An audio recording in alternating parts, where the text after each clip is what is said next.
kali ini kita belusukan di daerah Bangsal. Mojokerto terkenal dengan berbagai peninggalan bersejarah di era-era Majapahit. Nah, salah satunya ini. Kita hari ini tuh berada di sebuah makam, di mana makam ini merupakan makam dari Tumenggung yang pernah berjasa di era-era kerajaan Majapahit, yaitu Tumenggung Prawiroseno. Ya. Lokasinya tepatnya ini berada di desa Sumberwono, Sumberame, Bangsal, Mojokerto. Ya, luar biasa sekali. Karena ketiga tokoh Tumenggung tersebut terdiri dari Tumenggung Prawiroseno atau Mbah Raden Prawiroseno, Tumenggung Prawirosakti, dan Mbah Wali Panandaran. Yang tokoh ini merupakan tokoh yang paling berjasa di era kerajaan Majapahit. Karena Mas, tunggu sebentar Mas. Ya.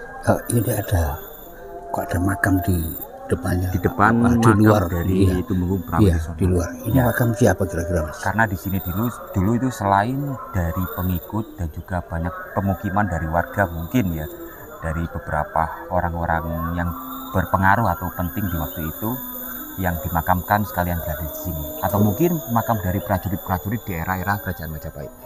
Kalau itu agak cocok Mas. Masalahnya kan di sini banyak batu bata kuno Mas. Ya memang di sini tersebar banyak sekali balok-balok bata kuno. Sebagai bukti memang di sini dulu merupakan sebuah tempat pemukiman kuno, atau mungkin juga bisa dipastikan ya di sini dulu ada sebuah istana. Oh iya. Karena di wilayah Bangsal ini tidak bisa dipungkiri, tempat ini merupakan tempat terbesar. Diduga mungkin ya bisa jadi sebuah wilayah religius atau wilayah spiritualis ya di era-era itu, dan juga ada wilayah-wilayah penting di era-era kerajaan Majapahit karena dijaga tiga sosok Tumenggung tersebut ya. Di sini ada 3 Tumenggung Mas. Iya. Luar biasa sekali ya. Ada Tumenggung Prawiroseno yang tepat di depan kita ini ya. Dan nanti kita juga melihat makam lagi, ada Tumenggung Prawirosakti. Itu juga ada Mbah Wali Panandaran. Dan kita harus melepas alas kaki Mas. Untuk masuk kita harus menghormati, sebagai rasa hormat kita lepas alas kaki ya. Iya. Bismillah. Amin. Assalamualaikum. Rahayu.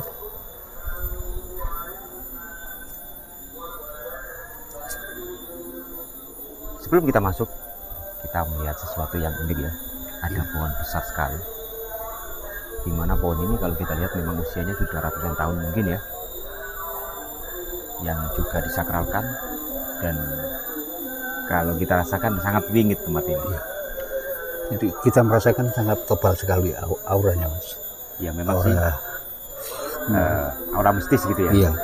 Dan sering banyak sekali orang-orang yang datang di sini dengan mempunyai hajat-hajat tertentu. Di antaranya banyak yang ingin tercapai kesuksesan dalam bidang kepangkatan gitu. Pangkat ya gitu. Dalam bidang pangkat, ingin naik jabatan, atau mungkin akan mencalonkan sesuatu gitu. Karena dan kewibawaan juga Mas. Iya. Karena memang kalau kita lihat asal usul sejarahnya memang kan lokasinya juga sebagai Tumenggung di waktu itu yang sangat berjasa dan terkenal di daerah sini. Iya. Mungkin seperti itu. Dan di sini banyak sekali Mas makam-makamnya Mas. Ya. Ada beberapa makam di sini. Terutama di depan pohon ini ada 3. Iya. Yang mungkin makam tersebut yang dijelaskan ada 3 makam yang berada di sini, yaitu Mbah Wali Panandaran, Mbah Tumenggung Prawiroseno, dan Mbah Tumenggung Prawirosakti. Panandaran ya. Panandaran. Nah, karena berbeda tempat lokasi, kita juga belum tahu pasti ini merupakan makam beliau atau mungkin hanya makam dari Tumenggung Prawiroseno. Dan mungkin yang lain bisa jadi seorang pengikut setia dari Mbah Tumenggung Prawiroseno. Jadi prajuritnya gitu, kayak gitu ya. Bisa jadi seperti itu, bisa jadi keluarga dari Tumenggung Prawiroseno. Dan di atasnya ini, yang atas ini ada 2 Mbak ya? Ada 3. Ada 3 Mas ya. 4 kalau nggak salah. 4. Itu di sana 3 kalau nggak salah. Di sana. Nanti kita akan memutar melihat lebih dekat lagi. Oke, kita lanjutkan.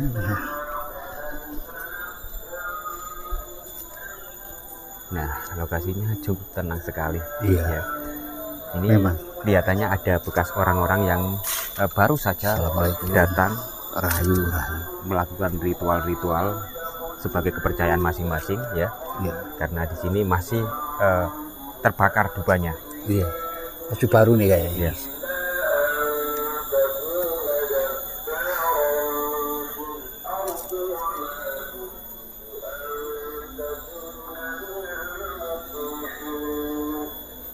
Suasana yang cocok ya buat kita semua, mungkin bagi orang-orang yang suka dengan sejarah-sejarah leluhur atau orang-orang yang suka dengan pergi ke sebuah tempat-tempat sakral. Di sini sangat tenang sekali, cocok untuk kita semua. Iya. Bagi yang ingin melakukan ritual-ritual tertentu sesuai dengan kepercayaan masing-masing juga. Dan suasananya memang tenang sekali. Iya. Iya. Tenang sekali. Ini yang sering sekali jadi pertanyaan para netizen, ya. Kenapa kok dipakaikan kain putih pada batu-batu nisan di sini? Nah itu. Tadi saya mau bertanya soal itu, Ya. Mas. Kenapa kok dipakaikan kain-kain atau kain-kain putih pada batu nisan? Ini melambangkan sebuah kesucian, melambangkan sebuah kesucian dari sebuah tempat tersebut. Jadi jangan sampai salah tafsir, karena kalau kita salah mentafsirkan bisa jadi beberapa orang itu malah memusyrikkan ya Itu ya. sesuatu hal-hal seperti ini. Padahal ini semua adalah bentuk dari mereka-mereka yang sangat menghargai dan menjunjung tinggi peninggalan-peninggalan leluhur. Seperti itu.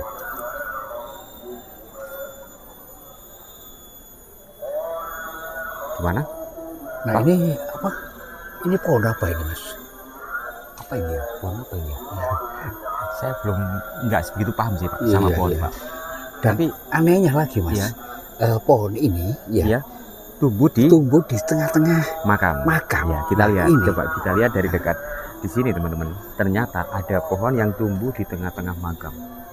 Atau mungkinkah sebuah gambaran atau sanepan yang perlu kita ketahui juga ya kan? Iya. Ya. Karena sesuatu yang kita lihat bisa jadi memang sengaja ya Tuhan itu membuat semua ini ada. Karena apa? Karena para generasi sekarang itu biar bisa berpikir. Karena tidak semua orang mampu untuk menjabarkan sebuah bentuk-bentuk peninggalan atau pesan-pesan yang luhur gitu Pak. Iya, iya, iya. Betul, betul. Tidak semua orang. Karena orang zaman modern ini suka dengan hal rasional. Padahal semuanya itu rasional, bisa dirasionalkan. Memang sengaja tempat-tempat tertentu seperti tempat-tempat bersejarah diberikan sebuah mitos atau legenda agar bisa menyembunyikan harta kekayaan atau sejarah yang berada di lokasi tersebut, agar orang-orang tidak tidak mudah untuk mengobrak-abrik atau tidak mudah untuk merusak tempat tersebut.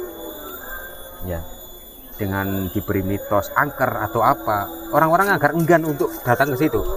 Mungkin bagi orang-orang tertentu saja yang akan datang ke situ untuk mengartikan sebuah nilai-nilai filosofi seperti itu, Pak.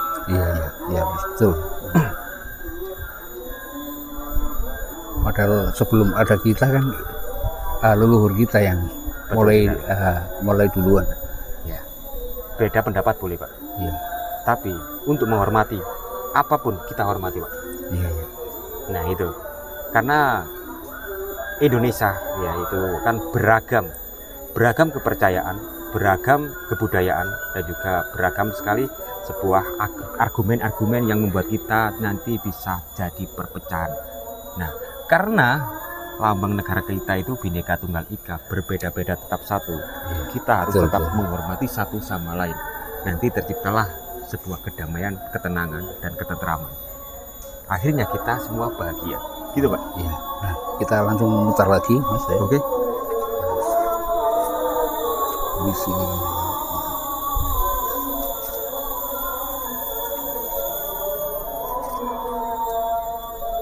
Oke, mau ditanyakan lagi Pak? Ada sesuatu mungkin yang membuat Bapak penasaran? Nah, ini yang satu ini, Mas ya. Iya Pak. Nah, yang satu itu semuanya kan dikasih kendi-kendi, Mas ya. Ya. Yang di sebelah situ ya. Ya. Nah, di sebelah situ itu dikasih kendi-kendi. Nah, ini yang nggak ada kendinya, Mas. Nah, Ya. Ini nggak ada kendinya memang. Iya. Ya. Karena kendi itu juga merupakan sebuah bentuk dari sanepan, Pak.